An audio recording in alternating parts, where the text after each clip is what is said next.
मुखिया मानकर आशा स्वप्न और जीवन शैली को नहीं आम कार्यक्रम आम मुखिया।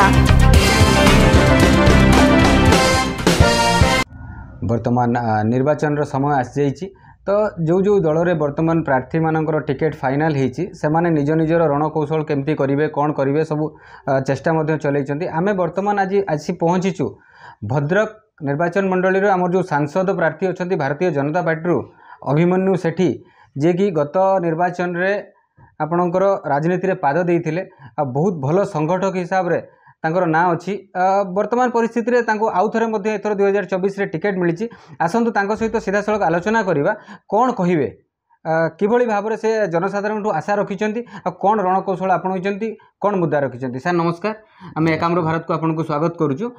सर कौन कहिबे आज जो आपन को भरोसा करी भारतीय जनता पार्टी तरफ आमर सांसद प्रार्थी पई टिकेट प्रदान करिसंती आपन कौन लक्ष्य रखिंट प्रथम कथा। सर्वप्रथमे तो केंद्रीय नेतृत्व राज्यर नेतृत्व एवं सीईसी समस्त सदस्य मानक साधुवाद और कृतज्ञता जनइबी मते द्वितीय थर पर भद्रक संसदीय क्षेत्र प्रतिनिधित्व करने सुजोग देथिबारु। भद्रक संसदीय क्षेत्र एक संवेदनशील राजनैतिक जगह। मो पिता मध्य आगु एठारे 50 वर्ष राजनीति रे थिले। मु 5 वर्ष हैला भारतीय जनता पार्टी रे गत थर भी प्रार्थी थी एवं पुणी थे मत सुजोग मिलूँ 5 वर्ष है काम करुच्ची। आजिका दिन रे भारतीय जनता पार्टी रो सांगठनिक शक्ति बहुत बढ़ी एवं मोदीजी जो विकासर धारा हो किंबा विकसित भारत संकल्प हो एवं मोदी ग्यारंटी या सहित सारा भारतवासी तो जोड़ी ओडिशा भी से बाद जाए नहीं। ओडिशावासी मध्य मोदीजी ये कार्यक्रम सहित जोड़ी होती मोदीजी प्रति ओडिशावासी अकुंठ समर्थन आम समस्ते देखिपुं। सर आसवा वर्तमान आपड़ 5 वर्ष हे ये जो राजनीतिक फिल्ड अच्छा तो वर्तमान ये जो निर्वाचन आसूची तो यही निर्वाचन रे आपण कौन आशा करुँच आमर भद्रकवासी पाखर। देखो ये निर्वाचन गोटे भिन्न प्रकार निर्वाचन होगा जाऊँगी। एठी नेता माने जति भूमिका रहिबो नाही। एठी निर्वाचन बर्तमान साधारण जनता लड़ुंट दीर्घ 24 वर्ष धरी गोटे निर्दिष्ट दल जपरी भाव में शासन क्षमता रहिला परे आजिका दिन भी साधारण लोक मान पाखरे मौलिक सुविधा पहुँची पारुना। मु तो एबे प्राय 15-20 दिन तले गोटे संवादपत्र देखी भद्रक जिले में 307 हाईस्कल रे 508 शिक्षक पद भी खाली पड़ी। डाक्तरखानार कौन अवस्था अच्छी आपण मैंने समस्ते जानते। रास्ता घाटर कौन अवस्था अच्छी आपण मैंने समस्ते जानते। तेणु युवाक हूँ सब कहीं क्या माने कहीकि करवा कथा नुह। यहाँ हूँ सरकार दायित्व स्वास्थ्य हो शिक्षा हो गमनागमन सुविधा हो पानीर व्यवस्था हो इलेक्ट्रिसिटी हो ये सब सरकार निज तरफ योजना करिके योजनाबद्ध भाव में साधारण लोक मान पहुँचेगा कथा।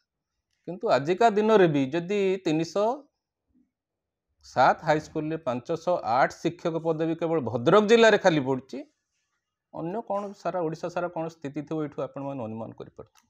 सर आप कौन कहे कौन मुद्दा बड़ मुद्दा अच्छी जो थे कि अपोजिशन जो माने सरकारी दल जो अच्छी 25 वर्ष शासन पर लोक असंतुष्ट अच्छा तो से रणकौशल एमती रोचे से आगू बढ़ुं पुणी जीतिकी आसुँच जिते लोक मैंने अशांति भी बहुत जगह देखाई लोक अशांति अच्छी तो आप कौन बड़ मुद्दा रखिए जो लोकंर नजर आपण आसो। देखो मुझे पूर्व कहूली एथर निर्वाचन कौन सी दल किंबा नेता माने लड़बे एथर निर्वाचन साधारण जनता लड़ुंट एवं जनता मन स्थिर कर सारी जो मैंने 24 वर्ष है किसी करी पुणी सुजोग दि जाए से किसी करेंगे ना कहीं मानसिकता नहीं कर जो मैंने एठर निर्वाचित होकर जाइछंती साधारण लोकंकर ए अंचल समस्या को जदि उचित जगार उपस्थापन करि पारु नाहंती ताले निर्वाचित निर्वाचित करी पठेबार कौन अर्थ ही ना। नेता मंत्री माने जड़े आईएएस ऑफिसर टेंट बांधुचंती नेता मंत्री माने तांकर ट्रैफिक मैनेजमेंट ये व्यवस्था रोचंती नेता मंत्री माने स्टेज उपर मध्य तांक सहित छिड़ा ही पारना एपरी गोटे अवस्था आमको कहवाई खराब लगुच साधारण ओडिशावासी ये सब देखुंट एथर ये जो व्यवस्था को आदौ सहे ना भारतीय जनता पार्टी को मनस्थिर कर सारी एथर शासन दायित्व देवे एवं भारतीय जनता पार्टी एथर ओडिशा रे सरकार करिबो एवं तृतीय थर पर नरेंद्र मोदी केंद्र रे पुणी प्रधानमंत्री कि भारतर दायित्व नेबे कथा स्पष्ट हो सारी। बहुत बहुत धन्यवाद सर। आपड़ देखिले जो आम आसी बसी आम अभिमन्यु सेठी पाखे जे कि भद्रक सांसद प्रार्थी भारतीय जनता पार्टी से जो कथा कहले निश्चित भाव में यार सत्यता अच्छी कहीं आम देखुं जानूँ जे किभली भाव 25 वर्षर शासन भार नेला परे जो जन अशांति रोची कार्यक्रम रोची यार जवाब निश्चित भाव जनसाधारण बा भोटर माने देवे तेणु आम आउ थे धन्यवाद दौचु। नमस्कार, जय जगन्नाथ।